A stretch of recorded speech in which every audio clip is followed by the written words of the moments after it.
On his wedding day, the man's body suddenly began to change. His chest swelled like a woman's, his waist and hips rounded, his voice sharpened into a piercing female tone. Guests gasped and whipped out their phones to record, yet none knew. This was the curse that haunted his family for 300 years. Long ago his ancestor passed by a field of abandoned baby girls. Instead of pity he mocked them as worthless, saying they did not deserve even a grave after death. Those venomous words brought divine punishment. Every male heir who lived to 25 would on his wedding day transform into a woman. The only way to break it was to marry a girl born with a fated body of counter-evil. In her past life the man had chosen to marry the younger sister, but the girl who knew the truth blocked it desperately. He was forced to wed her instead. On their wedding night the sister leapt to her death. The man's hatred festered, and on the sister's memorial day, he tortured his wife until she died. Heaven must have pitied her, because when she opened her eyes again, she was back 3 months earlier, the day he first came to propose. This time he chose the younger sister without hesitation. His mother panicked, telling the girl she was the one they had searched 20 years for. Only she could save their family. But the man coldly argued, since the sisters were twins, the younger one could do just as well. The girl only sneered. She already knew her sister had lost her fate. Marrying her would save no one, so she turned and left. She dialed the rich young man, and accepted his proposal.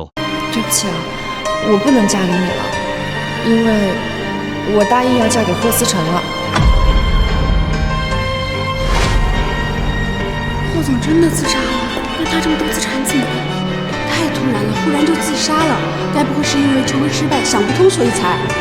She vowed never to betray him again. He was overjoyed, and set the wedding for the next Saturday, the man's 25th birthday. When she came to try on her gown, she ran into the man and his sister. He thought she still longed for him, and mocked her cruelly, saying he would never marry her. The sister put on a false smile, pretending to admire the gown. He actually told her to strip it off and give it over. When she refused, her own mother slapped her, and handed the gown to the sister. The staff looked on in outrage at such bias. Still the man remained convinced she loved him. To stop her from ruining the wedding, he locked her in a storage room, but inside she found a match, and with a cold smile, set fire to the villa, then phoned the rich man to come fetch her. Soon came the day of their wedding. When the man saw her in a gown, he thought she was here to crash his ceremony. She replied icily, she was merely marrying next door, then turned to his parents, reminding them the sister could not break the curse, and with only 10 minutes left until midnight, if they did not find the true fated girl, he would suffer the punishment. The guests buzzed with fear, realizing the family legend was true. The wedding set at midnight was meant to beat the curse to the clock, but the man scoffed, calling it nonsense, accusing her of jealousy. The sister soothed him, saying if the curse were real, it would already have struck, urging him to relax and finish the vows. But as the clock struck 12, the curse came true.